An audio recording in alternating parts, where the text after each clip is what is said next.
What's up, everybody? God. Welcome to the Match Dads podcast. My name is Rugley, joined here today by Oh my Pinty God. Het and Hey. Travis.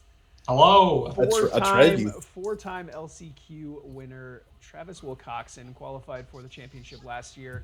Made it all the way to the semifinals. You've probably played more games with your deck of choice than I think any other player has played with their deck of choice. Wow. All right. Yeah, that's fair. I genuinely think that you probably have. That's true. More tracked games, because I mean everybody else changes periodically. You don't. You just keep playing the same thing. Even Luke has changed decks once. Oh, okay. That's fair. Even Luke has changed decks once. I don't think you ever have. Damn. I may need to switch it up. You don't have to. This is no, not... I don't. But like I've been thinking about other stuff. You know. Look at us recording in the daytime. It's like light out. It's very sunny. I know. I'm still in the basement under artificial lighting, but you guys are very sunny over there. I love what you got going on. Well, a little bit into how the sausage is made. It is early February 2024, and it is like approaching 50 degrees outside. We had our week of winter, and now it's yeah. Is this the fake spring? I don't know. What's his name? Puxatani Phil came out and said no more winter. He did not. Yeah, he didn't see a shadow. Except we're gonna get to the weekend of St. Patrick's Day and it'll drop 6 inches like it always does. Yeah. So we're talking to Travis today, doing our interview with him because I think it's safe to say you're the winningest person to play in any of our tournaments. Yeah, four-time LCQ winner. Yeah, winningest and like the most top eights, highest win percentage, highest conversion, and that consistency in deck choice is pretty awe-inspiring. Yeah. Thank you. And that deck is, what is your deck, Travis? Yeah. I'd call it mono white aggro. Yeah, me too. That's what I would call it. It is more mid-rangey than like if someone was saying they're playing D&T. Most people playing D&T have a lot of like 2-1s. Yep. The D&T decks tend to be a lot lower to the ground. Your deck goes up the curve a lot, which is something that I actually want to talk a lot about. But yeah, we could do that in a little bit though. Absolutely. There's always those naysayers that want to believe that nothing that costs 4 or more mana is playable in Commander because of the nature of the format. And yes, exactly. They've never flooded out, the idiots. Yeah. I've flooded out plenty of times. Sigh, draw another land. So let's get your deck up on screen here for the viewers. Travis, in your own words, can you please tell me what is mono white aggro? Mono white aggro. Well, it's a resource depleting deck.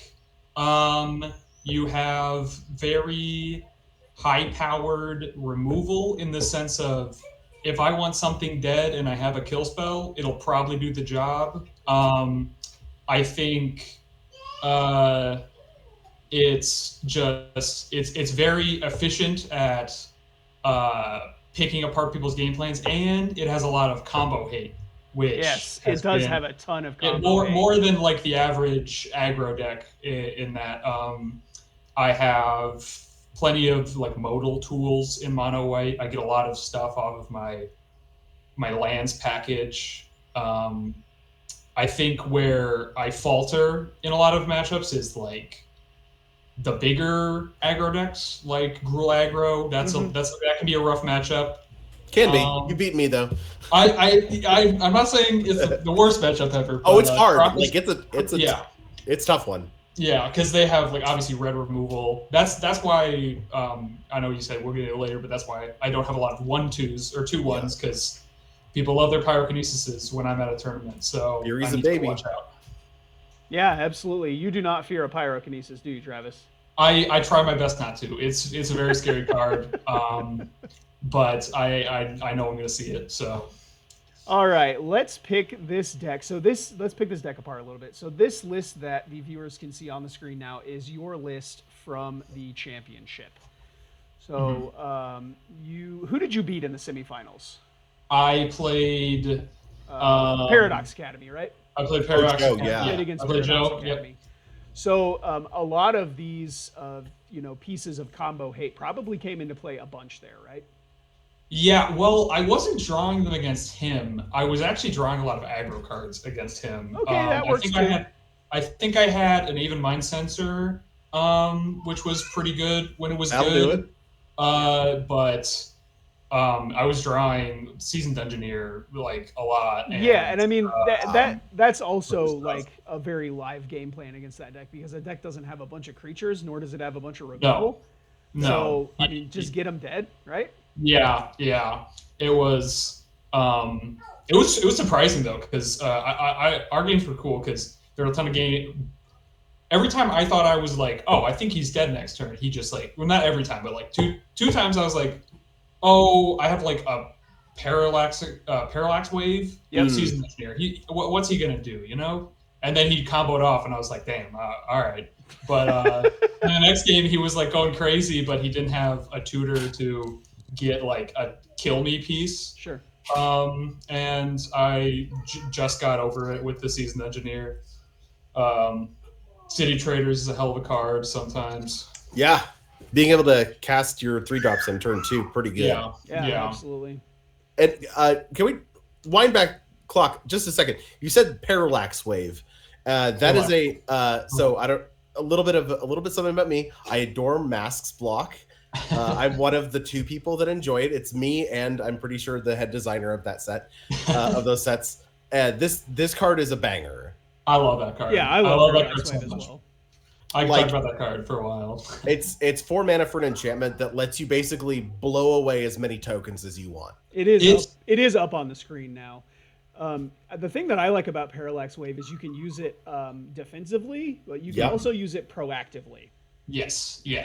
Yep. You double up all of your. You can remove blockers. You can double up on ETB triggers. Yep. And because of the way that fading works, it doesn't sack itself until your next upkeep. Yes. So you can deplete all of the fading counters, and then you get that full turn cycle where nothing happens. Mm-hmm. It's so good.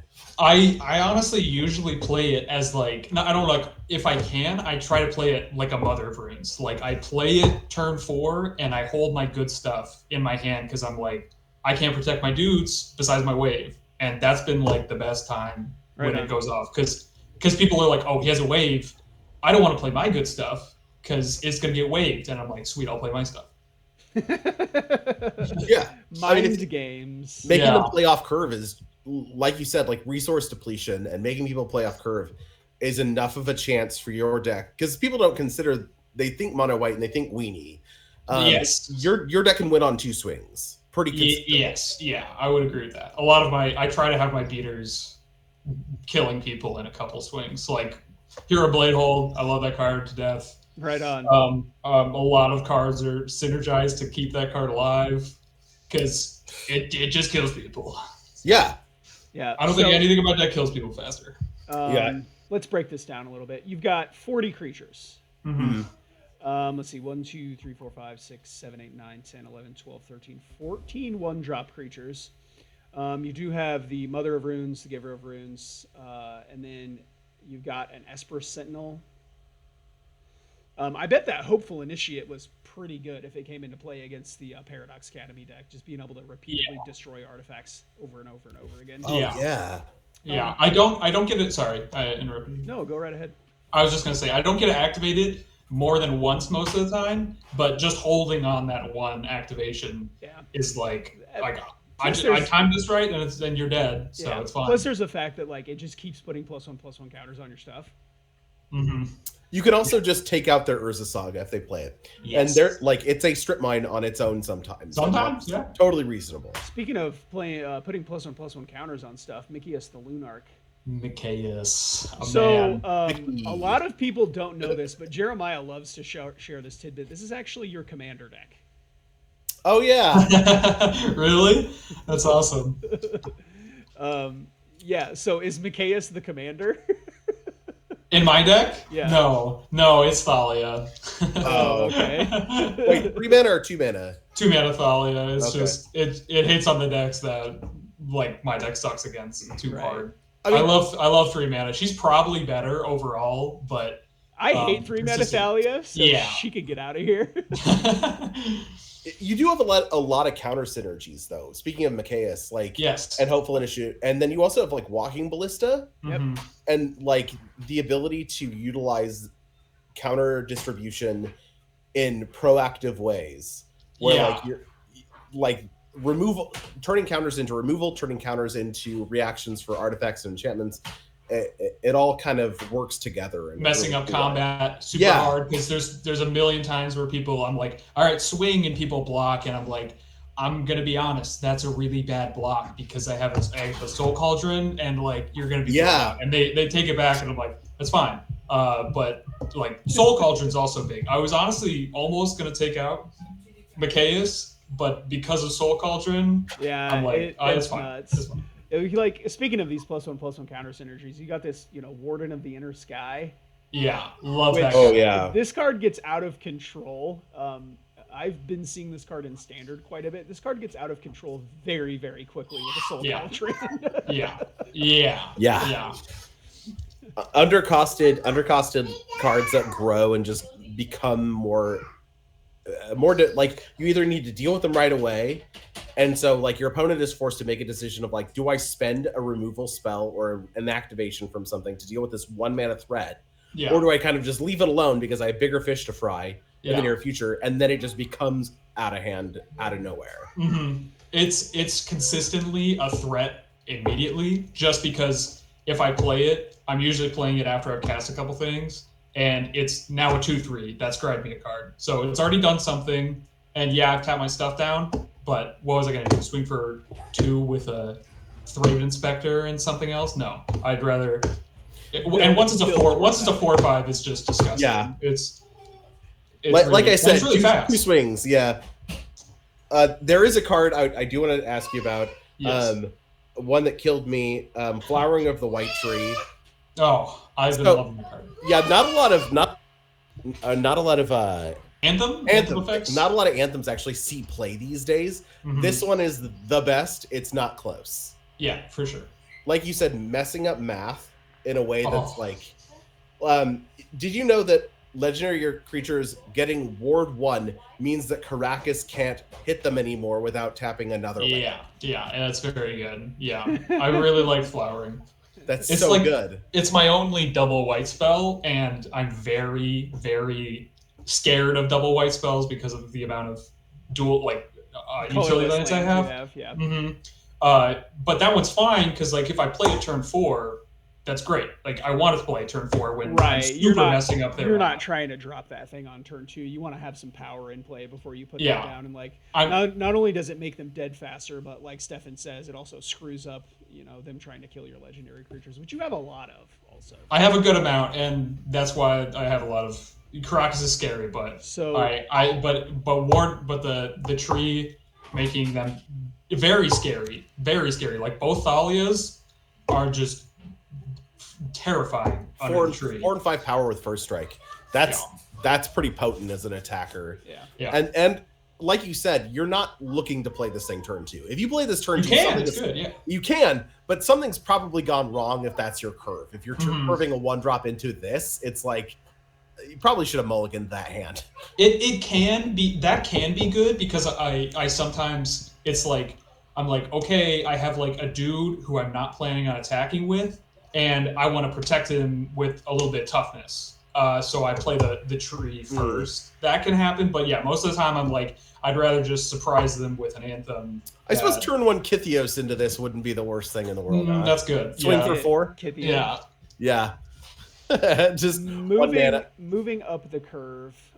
You actually have picked up quite a few stuff from LCI in this set. Yeah.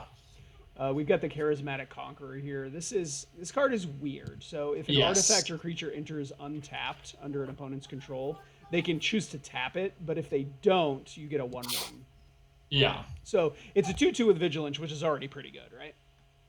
And then it forces your opponent to make a choice whenever they have a creature or artifact interplay. So yeah, I've been liking him. I think he's a meta call, I feel, because there's like I said, I think like red and like gruel aggro can be an issue, but he is deadly to them when they're trying to make everything a haster Right. and swing, and like a life linker is really good. But I would not play him if he didn't say the artifact clause, because if he didn't mess with like, if he didn't tax combo decks or like artifact combo decks, Right. I don't think he'd be worth it. But like hurting Moxen decks and like Academy decks, Yeah. because they're not happy if I'm getting 1/1s, and a lot of times they'll play their mana rocks as like tapped, because they're like, I could literally lose a turn if he gets a couple 1/1s. Yep.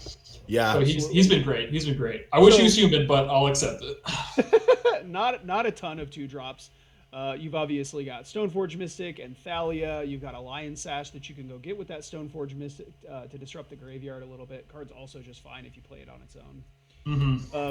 Moving up the curve, the 3-drops is where you really started to get into the thick of this sort of mid-range plan. The spice. You've got Adeline, which this card is messed up. It's insane. The card's a real problem. You've got all of the typical stuff that you would see out of Death and Taxes, like Anointed Peacekeeper, Aven Mind Sensor. You've got the Thalia Heretic Cathar. Of course, you've got White Plume Adventurer, Skyclave Apparition. The Boromir Warden of the Tower is nuts. Sort of the second copy of Ranger Captain of Eos, right? More of Selfless Spirit, but it does both actually. Plus, it's also 3 Vigilance for 3. It's just so good. He's been pretty darn good. Just being a 3/3 for 3 with Vigilance in initiative metas is great.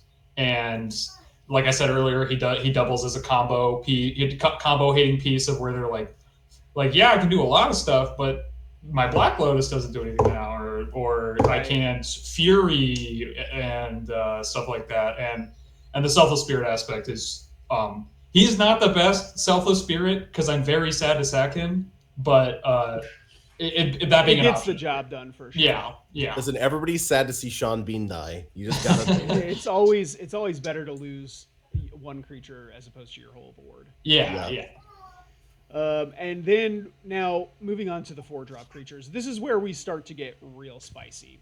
Yes. You had already brought up the Hero of Bladehold. Mm-hmm. This was an all-star from the Scars of Mirrodin standard. Yeah. Where you had the blue-white deck and the green-white token deck, and this card was at the top of the curve of both of those decks. Yep. Mm-hmm. If this card sticks around for a turn and gets to start attacking, it spirals out of control so quickly. Very, very fast.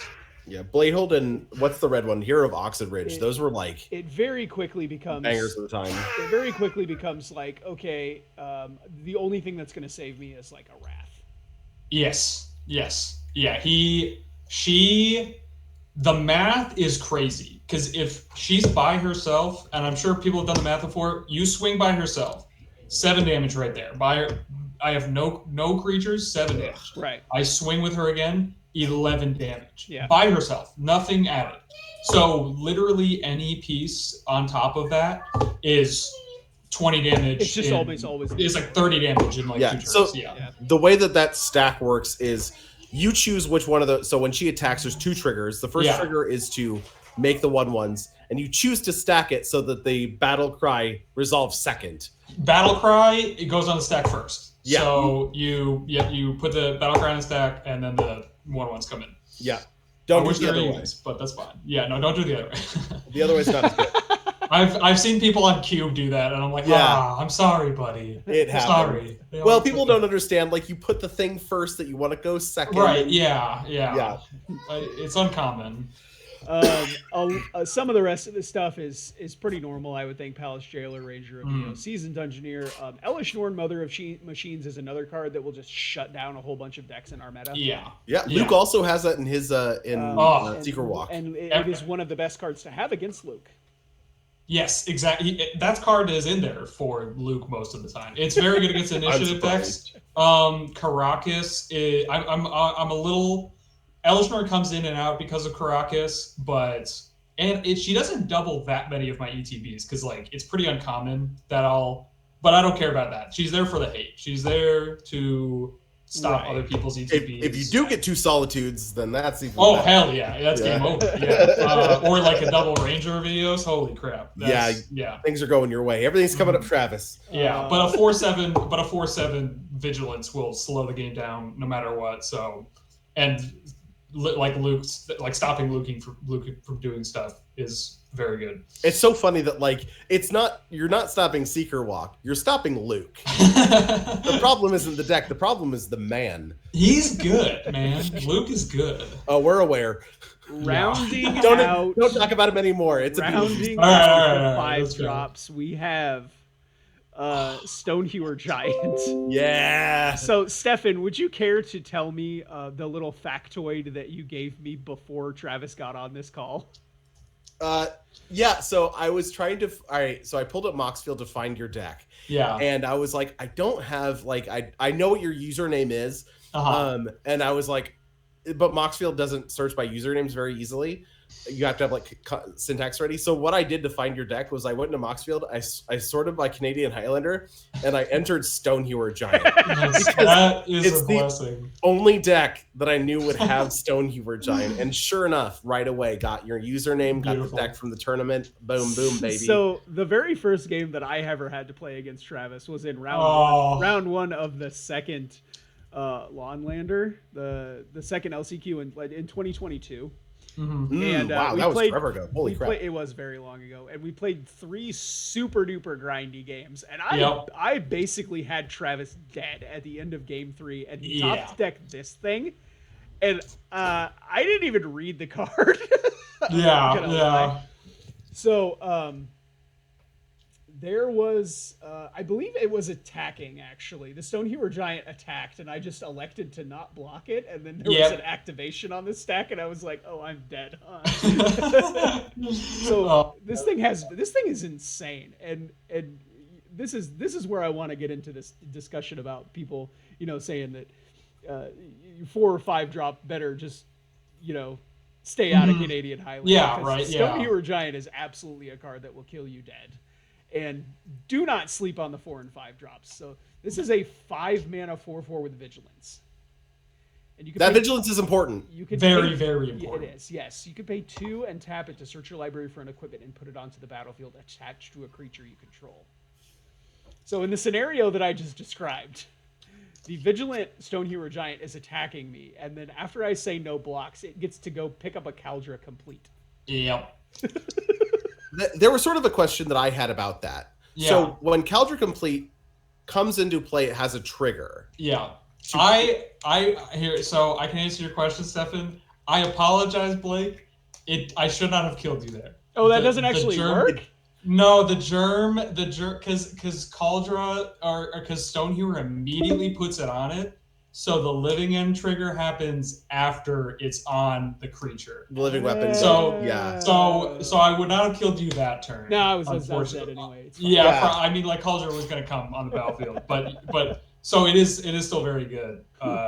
But unfortunately, you can do that if your opponent has Elish Norn, but that's the only way you could attach a also, Caldra. That too.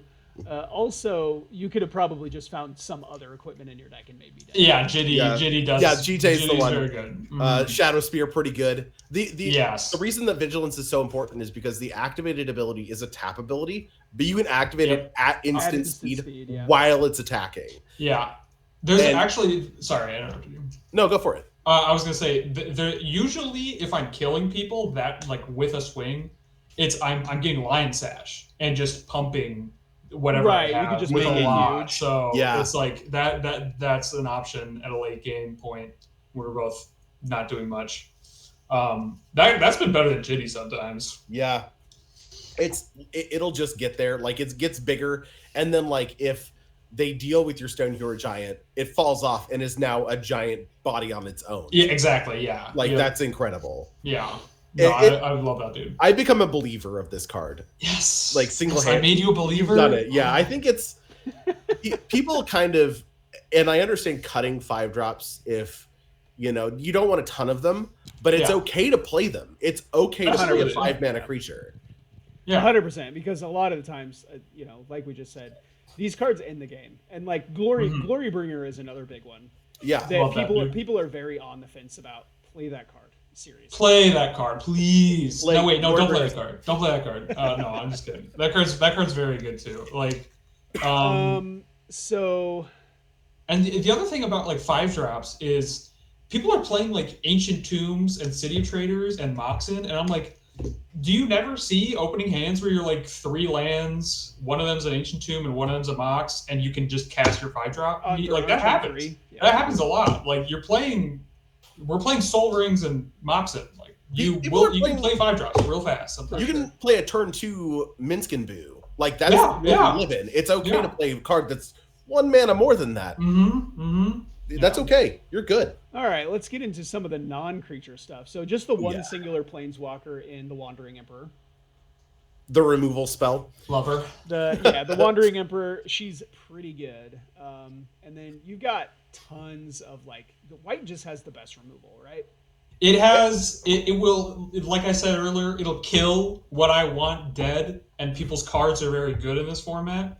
So it's all my removal is good in the sense of like it's not Chain Lightning where it's a sorcery speed sometimes kill something. It's I'm get losting your Minsk and Boo before you get to do something. It's but there's always downsides to my removal in the fact that like literally all of it gives your opponent something. So too many kill spells can start stacking up really bad.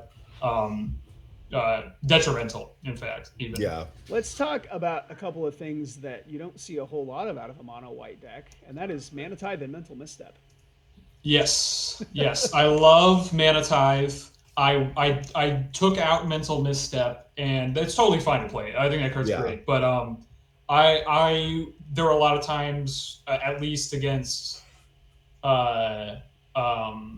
Joe, where I had the Mental Misstep for 2 games, and I never got to cast. It was sitting in my hand until like I stopped like something that didn't matter. Yeah. But the Mana Tithe, oh my god, I've countered 7 mana spells with Mana Tithe. I love that card. I am a Force Spike lover. It's my favorite counter spell of all time. So I am right there with you. Nothing feels better than countering a 5 mana thing with a Force Spike. Yes. Would you try to make the sound that people make when you counter their spell with a Mental Misstep, or not with a Mana Tithe? Yeah. What's the sound? Okay. What is it normally? It's usually like, that's Mana Tithe. Like that's a Mana Tithe. It's not like There you go. Yeah, that's the one. Okay. It's usually like, what? Another card that counters a lot of cards is Surge of Salvation.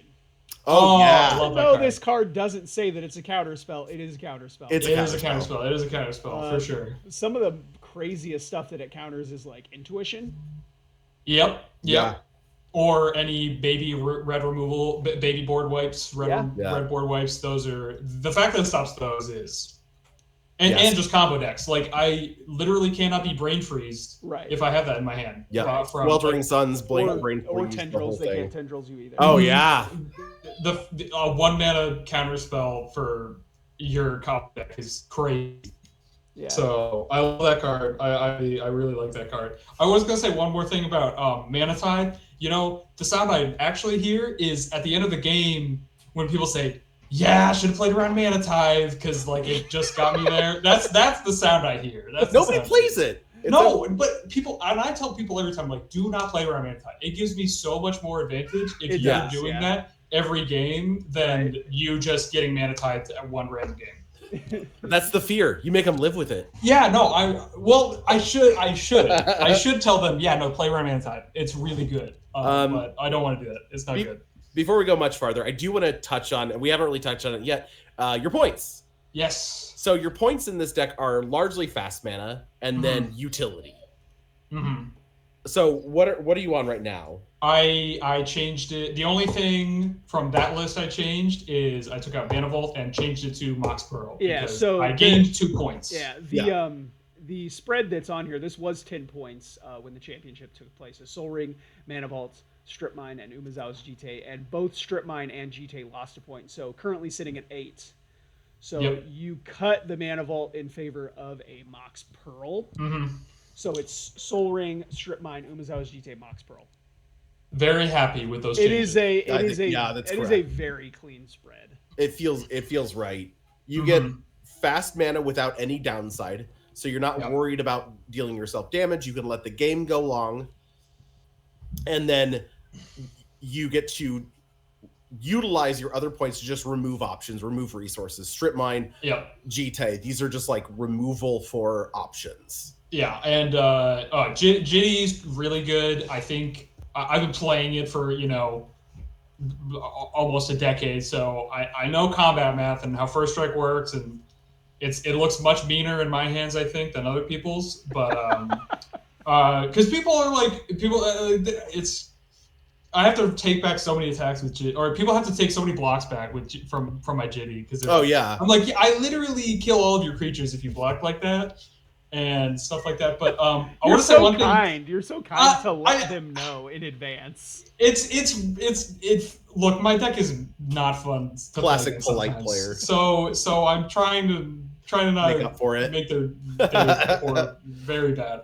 I want to say one thing about the Mana Vault. The Mana Vault was actually the only reason I had Elish Nord in the deck, because I was like, I can cast it off that a lot easier. And that happened one game against Joe. Is I had a really he had a really good combo piece in his hand, and I had an Elish. I had I mulled to 5, and I drew a Council's Judgment, and I was like, do I use the Mana Vault to cast Council's Judgment and stop him from killing me next turn? And I'm like, no. I just should cast this Elish Nord and pray. And I did that, and so I like the Mana Vault. I would still play it if I could, but super happy with just getting a Mox Pearl. Sure. Awesome. Yeah, I mean, for sure. Everybody likes a good ritual. Oh man.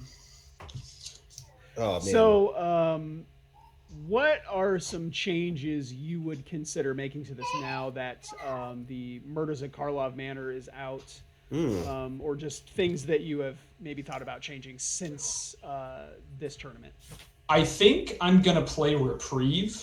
I think I'm gonna try Reprieve out because I really liked the Mana Tithe, and Reprieve is very modal as a counter spell because. It stops their late game giant spell. It stops their early game, just removal and stuff like that. Mm-hmm. Yeah, a lot of tempo and like Mana Tithe has been really good. And there's so I think I'd play Reprieve, and then I'm gonna try out the new Thraben Inspector, and that's like the main changes right now. Okay. But nothing crazy. Yeah. You just like a lot of value out of all of your cards, and I think Reprieve offers like maximum. Yes, it has a very good spread of like if I'm casting this, I can cast this turn 2 and be happy with it because like I made the game go a little longer, or it just blows them out when they try to board wipe me or like do a crazy, or like I'm swinging for 1 million and I'm just like, you spent all your mana, I have a Reprieve, sorry. That kind of thing. It's very modal. Yeah, we'll always get that card replaced in hand. You can save your own spell, counters uncounterable things. Mm-hmm. And one of my favorite things to do with Remand, which is the blue Reprieve, is when you're having a counter war, you can remand your own spell back to your hand, draw a card, and cast your spell again. I don't get to do that in white unless I have a Mana Tithe, but yeah, no, I do like that. I do like that, and I've liked it in Cube a lot because people just cast giant spells and when you get to the point of the game where you're just drawing haymakers and throwing them at each other off the top of the deck, something like that is like really, really valuable. Just to give you that one more turn. One turn is all you need. A lot of times. Yeah, exactly. And another thing is people are very, very scared when I pass the turn and I don't play anything. Yeah. Like people and I don't think of it as much. I'm like, pass the turn, and then they're like, oh god, he's gonna kill me with something, and I'm like, oh no, I have like a dismember. I don't know what you're doing. I don't know what you're talking about, but I'm not doing anything. I'm waiting to cast my 4-drop here. All right, so anything else you want to say? I think just in general, I think a lot of my deck lists are kind of definitely tuned for the metas here. So when people ask me D&T questions and they look at my stuff and they're like, this is like, you're like Eldrazi Displacer, what the hell? And I'm like, oh man, that card's awesome, but just like Vigilant Martyr. People are like, why are you playing that card? And I'm like, I'm tired of pyrokinesis and I'm tired of these red board wipes. So some cards definitely look silly. So don't take them too personally. I mean, I look at it, I know exactly why it's there. So yeah. We got you. Two things I think my deck gets to do is I have a lot of weird like options, like modal cards, like Giant Killer, or like Ranger Eos. Like people are very scared when I cast that card because they know I will probably pick good options and. I have good options and like weird options. Like I've taken, Weathered Wayfarer sometimes with my Ranger, and they're like, "Oh God," they're like, "That doesn't seem good." And then I grab Caracas, and they're like, "I see that this is very." I love Weathered Wayfarer too. With mono whites, one thing people are always scared of is putting a lot of colorless lands in your deck, and I think mono white specifically has the best colorless lands. Yeah, you just get because like with a lot of other monocolored aggro decks, they are very scared of colorless lands. Like red, you ask Sean or Ryan, they're like, man, Urza Saga, it doesn't have a red. That's offensive sometimes. And it's like, dude, Urza Saga's broken. But it's true. They have double red creatures that they need to cast. Or triple. 2 and 3. Triple even, and mono black. Like they got Geralt's Messengers and they need their double black really bad. And I obviously need double white a lot of the time, but I can afford a couple turns of not getting that. And I also play a lot more lands than other people, or even mono green. Mono green needs hella green pips. You know? So with that's specifically like mono white, I think you get a slight advantage of playing more colorless lands, and my weird utility lands. And that. I like your weird utility lands. They're so good. I love them. Yeah, Weather Wayfarer is a hell of a card. Yes, that's what I was gonna say. Is like Weather Wayfarer is just going to find whatever you want at any given time. Like you've got 5 different wasteland effects. You've got I think I have Wasteland Strip Mine, Tectonic Edge, Demolition Field, and Field of Ruin, right? No, I don't think I had Field of Ruin at that turn. Unbelievable. I know, right? No, I think I was playing Rashad Port. I put that back in that because I don't know why I took that out. What the hell? Yeah, that card's real good. That card's real good. Who knew? Mercadian Mask card's pretty good. Yeah. But yeah, Weather Wayfarer. People don't think about this. It is mathematically equal to Library of Alexandria if you're tapping it. It is, yes. It is, and you're searching for Caracas or Urza Saga, and those are really good cards. Or Secluded Step. Wait, can you get Urza Saga off of it? Yeah. Weathered Wayfarer. Any land. It's any land. Any land, and you can do tricky stuff. Even if you're on the play in my deck, I can activate it sometimes with like Strip Mines or Wastelands because it does need to be on your turn, but you can play the dude and then play a 2-drop off of a Wasteland on your turn 2, and then next turn they play their 2 lands. You can Wasteland while it's on the stack, activate whole priority, activate it, and then search for another Strip Mine even. And double blow 2 of their lands. Or maybe you're not as nice as I thought. Weathered Wayfarer. No. Weathered Wayfarer is one of those old cards that like people that haven't been playing the game forever don't see a lot of the crazy plays that you can do with it like that. So it takes someone like you explaining something like this to them to really like kind of open their eyes up about how powerful that card really is. But yes, Weathered Wayfarer is nuts. It can be very. It's also very. When I'm activating it, the game looks like I'm not doing much, but I'm just drawing 2 cards every turn until my opponent concedes that I have 7 cards in hand and they have like 4. It's basically the Monarch, except they can't take it from you. Yeah. If they keep playing lands or they strip mine themselves, that hasn't happened much. But some people choose to just say, "I'll play lands," and I'm like, "Cool, thank you. I'll play my land and keep doing my thing on curve."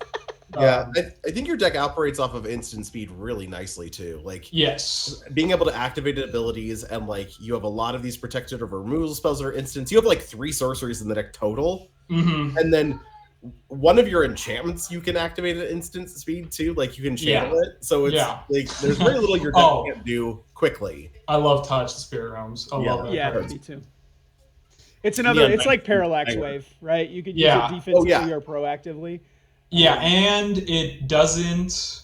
It's not a spell, so it can't counter it. Yep. And protecting your own and since it comes back at the end step, you can protect your guys from board wipes. Yep. Like Jeremiah, I'm sure you heard this story of he's like board wipe, and I'm like, touch the Spirit Realms, my Adeline, and he didn't have any kill spells after that, and Adeline does a lot of damage by herself. Sure does. So that's like half of your deck is like cards. She's not quite Hero of Blade Old, but she's pretty close.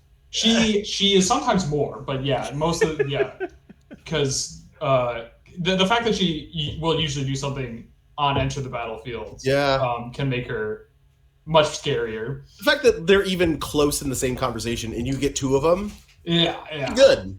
Yeah, I love Adeline. Yeah. All right, so I assume you're going to be playing with us in March next month. For sure. Excellent. Yes. Looking forward to it. Hey, Travis, appreciate you coming on the show today, man. Oh, yeah. This has been great. Thanks, guys. Giving us all your secrets. I know. I'm giving them away, but you know. Speaking of giving, maybe I'll play something else. I've been brewing some stuff. I know. I don't know if we'll see it, but we're not going to talk about that. It's fine. It's fine. Yeah. All right. If you do want to support us, though, we do have a Patreon. Okay. Yeah. I mean, I checked it out. I'm not talking about you, but okay. The other people. But yeah, check out their stuff, man. Please. You're here with us. You're fine. Yeah, guys. All right. This has been great. Awesome. Yeah. All right. Thanks everybody for watching the Magic Dads podcast. If you haven't done so already, please subscribe to the channel. Make sure you turn notifications on so that we get to annoy you every time we upload a video. Yeah, that's it. Just want to remind you that we're proud of you. We're proud of you. Bye, guys. Thanks.